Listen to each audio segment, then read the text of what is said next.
Hello, welcome to Maverrik Live. I am your host today, Luke 2. I say today, but it's pretty much every day. And I'm joined by Adam McLachlan. Hello. Did I say it right? It is fantastic. I did it. Well done. I promised you last time that I would get it right. You did. And I've done it. You've stuck to your guns. And you've done very well. So today we're going to be discussing common LinkedIn mistakes everyone makes. And the reason why I brought yourself down here is because you are probably a relatively new member to Maverrik, which means you have probably had our LinkedIn spring cleaning when you first joined.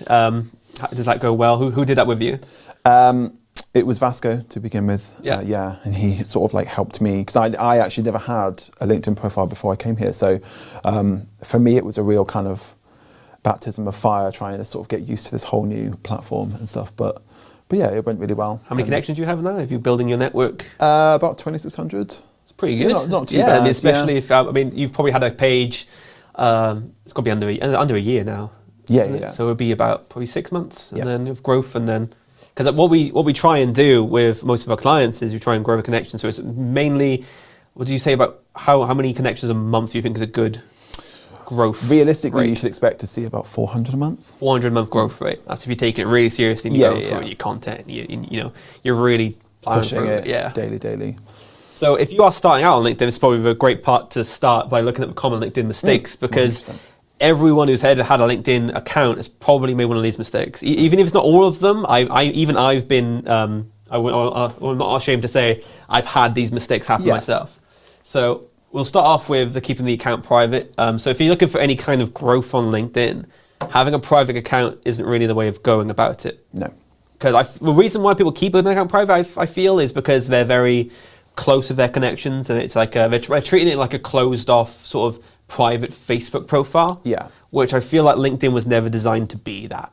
No, and it is a social network at the end of the day, and if you want to try and connect to people and have those conversations that you're looking to have, how can people interact with you if they can't see anything that you're doing and can't see anything that your profile suggests? There's multiple levels of private as well, isn't it? So you've got like the closed off where no one can find you if they Google search you, but then they also have, they can't see your profile picture.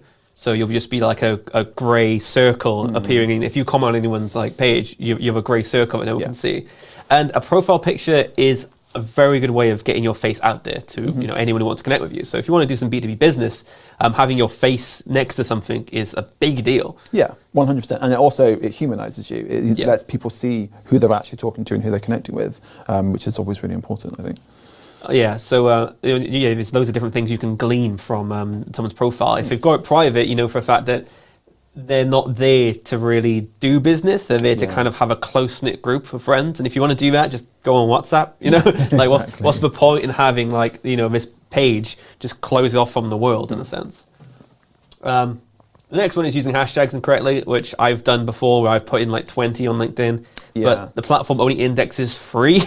So it's kind of using like a huge, it's kind of like a hashtag dump at the end of all of it, isn't it? I've seen that done a lot of the time where people have a content, they want to make sure that their post goes out there and they've got like just 20 hashtags. So you've got a really great post and then in the end you've just got like horrible mesh of words just on the bottom.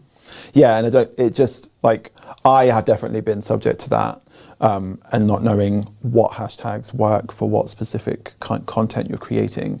And it's definitely trying to get the algorithm right is quite difficult.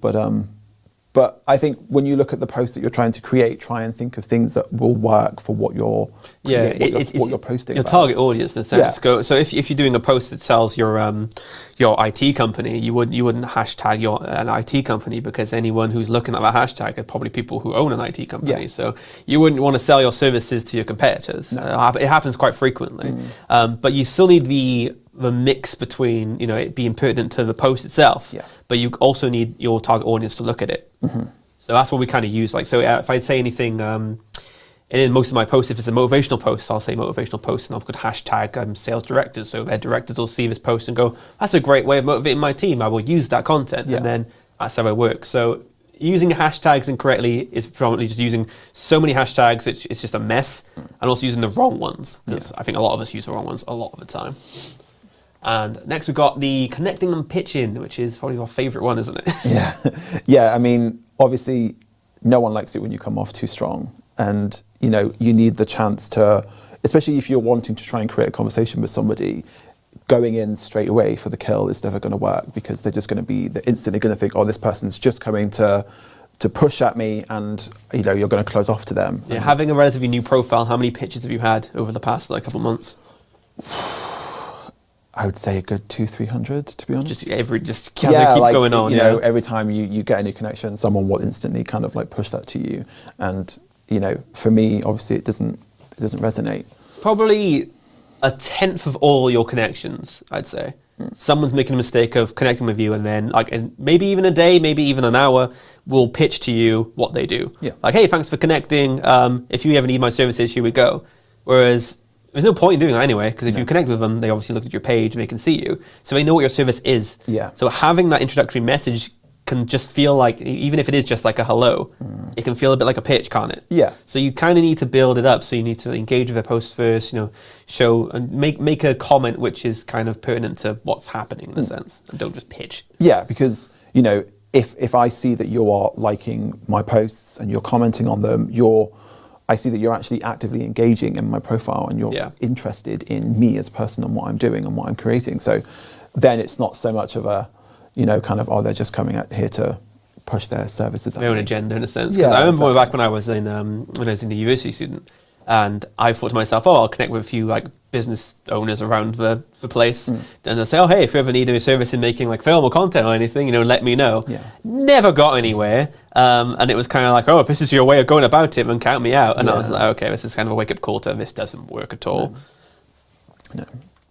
And we've got, the last one I've got is overprofessionalism. Now, this is something I see all the time. I probably will never see the end of overprofessionalism. And it's mainly due to the fact that everyone feels they need to be acting a certain way on LinkedIn because it's a professional site. So you've got the people saying this isn't Facebook, screw you should be putting business stuff out there. Completely get it.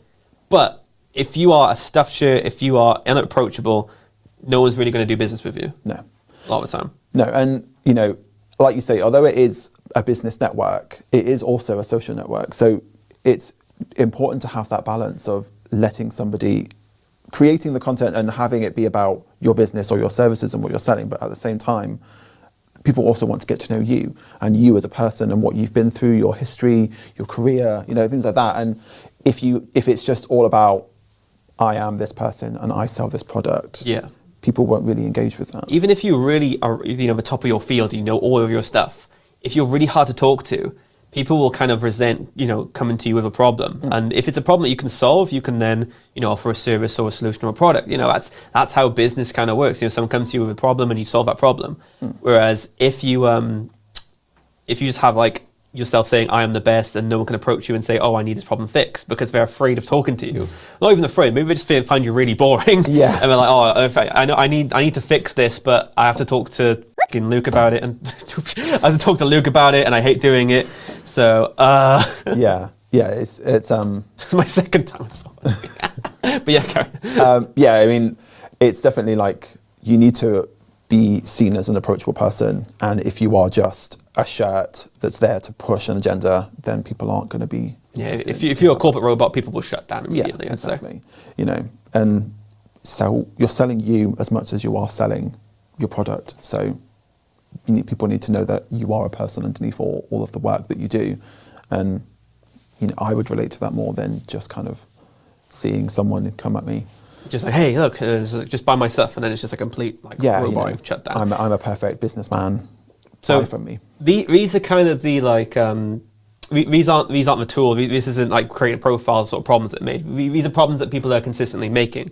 They're not just not having their title correctly. There's a lot of stuff you can do to fix all that. But this is kind of the overarching problems mentally that people have, which you need to try and get over. So they need to make sure they're not being over professional. They want to make sure they're open to new connections, and they want to ensure that their profile is having the maximum reach as they can. Definitely. Awesome. Definitely. Well, thanks for coming down, Adam. Thanks for having me. And thank you all for watching Maverrik Live. We'll be back on Monday for our next show. Don't forget to subscribe to us on YouTube and click the notification bell to be notified when we go live next.